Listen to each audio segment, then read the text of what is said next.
Guys, ilang araw na nga lang ay April 10 na guys. Handa na ba kayo sa magiging desisyon ng gobyerno natin guys? Sa mga hindi pa kasi nakakaalam, ay meron akong napanood na sa April 6 or 7 daw magdedesisyon ng gobyerno natin guys. Kung ibaban ng Roblox sa Pilipinas guys. At kung sakaling matuloy ay sa April 10 na mawawala ang Roblox sa Pilipinas guys. Akala ko pa naman ay nagkasundo na yung Roblox at yung gobyerno natin guys. Kasi nga dahil sa mga napanood kong mga balita tungkol sa hindi na nga daw mababa ng Roblox sa Pilipinas guys.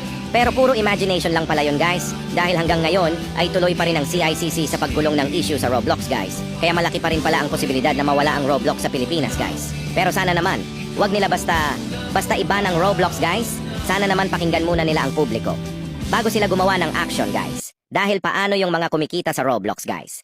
Paano yung mga gumastos ng malaki sa Roblox guys? Mga kabataang ginagawang libangan ang paglalaro ng Roblox guys. Marami ng safety features ang Roblox guys. Kaya kung child safety ang problema ng gobyerno natin guys, kung tutuusin isa na ang Roblox sa pinakamahigpit sa lahat guys.